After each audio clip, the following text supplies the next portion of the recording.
आप सही भक्तों को राधे राधे। तो आज हम सही भक्तों के लिए इस वीडियो के माध्यम से, इस चैनल के माध्यम से एक ऐसा महाप्रयोग आपको बताने वाले हैं। आपकी जितनी भी इच्छा होगी, आप जितना बोलेंगे उतना ही धन आपके पास आता चले जाएगा। आपके जीवन से, आपके घर से कंगाली हमेशा हमेशा के लिए समाप्त हो जाएगी। कभी भी आपको गरीबी का मुख नहीं देखना पड़ेगा। यदि आप कर्जे को लेकर परेशान हैं, कंगाली गरीबी आपके घर से दूर नहीं हो रही। लाखों प्रकार के आपने यत्न कर लिए, प्रयत्न कर लिए, भगत सियानों के आप दिन रात चक्कर काट रहे हैं, भाग दौड़ कर रहे हैं। जो भी जमा पूंजी है, जो भी थोड़ा बहुत आप पैसा कमाते हैं, सब कुछ आप भगत सियानों पर लुटा रहे हैं। तंत्र मंत्र ओने टोट के करते करते आज एक ऐसी स्थिति आपकी आ चुकी है कि आपका सारा घर परिवार बर्बाद हो चुका है। सब कुछ आप धन पैसा लुटा चुके हैं। घर में खाने के लिए आपके पास दाने भी नहीं बचे हैं। परंतु समस्या जो की त्यों बनी हुई है, कम होने का नाम नहीं ले रही। दिन प्रतिदिन समस्या आपके सर पर बढ़ती जा रही हैं। करें तो क्या करें? चारों तरफ के, चारों दिशाओं के आपके रास्ते बंद हो चुके हैं। किसी के पास आप मदद मांगने के लिए जाते हैं तो कोई भी आपकी मदद करने को राजी नहीं है। और वैसे भी आज के समय में गिरे हुए में हर कोई लात मार के जाता है, परंतु बुरे वक्त पर कोई भी किसी का साथ नहीं देता। जब आपको कहीं से कोई भी रास्ता ना मिले, चारों ओर से आप समस्या में फंस जाएं, तो मात्र केवल एक बार आप इस महाप्रयोग को कर लेना। सभी प्रकार के झंझटों से, सभी प्रकार की समस्याओं से शीघ्र ही आप मुक्ति पा लेंगे। कभी भी आपके जीवन में कोई दुर्घटना घटित नहीं होगी। कभी भी आपके जीवन में धन की कमी नहीं आएगी। कभी भी आपका पैसा फंसेगा नहीं। कभी भी किसी प्रकार के कारोबार व्यापार में आपके हानि नहीं होगी, नुकसान नहीं होगा। दिन प्रतिदिन आपको लाभ होता चलेगा। तो इसको कैसे करना है, किस समय पर करना है, क्या इसकी विधि है, इसकी जानकारी के लिए आप हमारी इस वीडियो को संपूर्ण सुने। इसके अंदर जो भी हम विधि आपको बता रहे हैं, उस विधि को आपने अच्छी तरह से समझना है।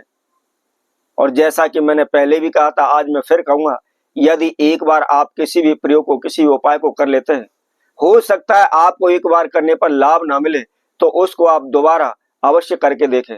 हो सकता है करते समय किसी प्रकार की हमसे कोई कमी हुई हो या गलती हुई हो, या हमारे जीवन में कोई बड़ा संकट आने वाला हो। उस उपाय को करने से हो सकता है उस संकट से हम बचे हों।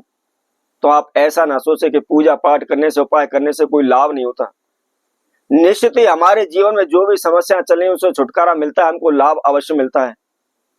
कहते हैं कि यदि आप भगवान की प्रार्थना करते हैं, मंदिर में जाते हैं, पूजा पाठ करते हैं, आप मांगते हैं, मांगने पर भी आपको नहीं मिलता, तो आप सोचते हैं हमारी पूजा बेकार है, भगवान हमारी नहीं सुनता। भगवान सबकी सुनता है। उसको पता है कि जो आप मांग रहे हैं, हो सकता है वो आपको ना मिले, परंतु आपके जीवन में जो आवश्यकता है वह भगवान निश्चित देता है। तो आपको क्या करना है? शुक्ल पक्ष के प्रथम वीरवार वाले दिन आपने इस प्रयोग को करना है। महीना कोई सा भी हो, कोई परेशानी नहीं है, लेकिन शुक्ल पक्ष के प्रथम वीरवार के दिन आपको करना है। सुबह के समय करना है। नहा धोकर के, फ्रेश होकर के, धुले वस्त्र आप धारण करें, और धारण करने के बाद आपने पीपल के पौधे के पास जाना है, और वहां जाकर के हाथ जोड़ करके वृक्ष देव से, पीपल देव से आपको प्रार्थना करने की, हे प्रभु, आपके अंदर, हे वृक्ष देव, आपके अंदर सभी पितरों का वास है, सभी पूर्वजों का वास है, श्री हरि विष्णु का वास है। आप सर्वगुण संपन्न है, सर्वशक्तिमान है। मैं आपकी शरण में आया हूं। मेरे जीवन में इस प्रकार की बाधाएं, समस्या चल रही हैं, उसको दूर करने हेतु तो मुझे आपको केवल एक पत्ते की आवश्यकता है, वह मुझे देने की कृपा करें। इस तरह प्रार्थना करने के बाद मात्र केवल एक पत्ता आपको डंडी समेत आपको तोड़ना है, और तोड़ करके आप उसको अपने घर ले आए। घर ला करके आपको क्या करना है? थोड़ा सा जल लेकर के उस पत्ते को आपने साफ करना है, और साफ करने के बाद आपको थोड़ी सी हल्दी लेनी है, और उसके अंदर थोड़ा सा आपको गंगा जल मिलाना है। हल्दी आप सभी जानते हैं, श्री हरि विष्णु का वास हल्दी के अंदर माना गया है, और प्रत्येक शुभ कार्य में हल्दी का प्रयोग किया जाता है। हल्दी एक शुभ सूचक है। गंगा जल सभी तीर्थों में शुद्ध जल है।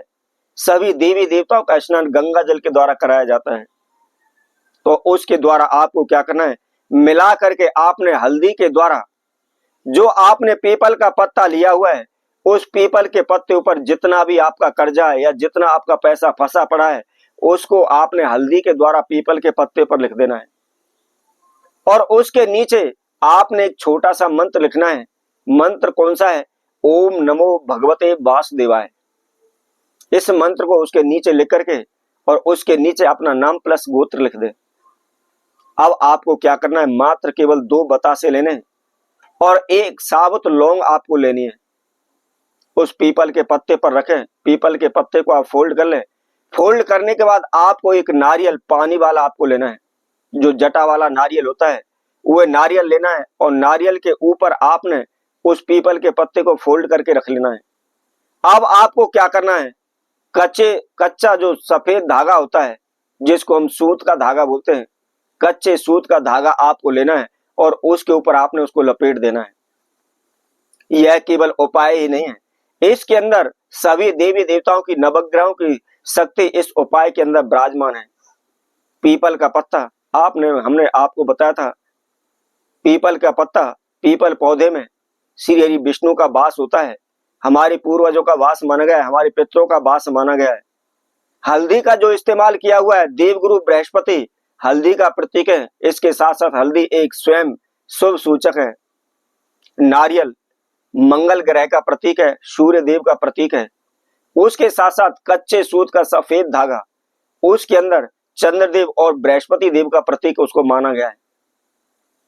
तो नवग्रह के साथ साथ सभी देवी देवताओं का इस महाप्रयोग के अंदर शक्ति का, आशीर्वाद का संचार इसके उपाय के अंदर होगा। तो उस धागा लेकर के आपने उस पीपल के पत्ते को आपने नारियल के ऊपर लपेट देना है और किसी भी मंदिर तीर्थ में जाकर जो भी समस्या, जो भी इच्छा आपने उस पीपल के पत्ते में लिखी है उसको मुख से उच्चारण करते हुए, बोलते हुए पीपल के पौधे की जड़ में आपने उस नारियल को चढ़ा करके आ जाना है। बस ये आपको ध्यान रखना है, जब आप उपाय कर रहे हैं और मंदिर में करने के लिए जा रहे हैं, आपने किसी से बात नहीं करनी, बोलना नहीं है, चुपचाप इसको करना है। बहुत ही जल्दी आपको रिजल्ट मिल जाएगा, शीघ्र ही आपकी समस्याओं का अंत हो जाएगा। जितने भी धन की इच्छा है आपके पास धन पैसा आने लगेगा, धन पैसे में बरकत होगी। तो इसी तरह आप भक्तों के लिए और उपाय के साथ नई वीडियो के साथ पुनः उपस्थित होंगे। तब तक के लिए सभी भक्तों को राधे राधे।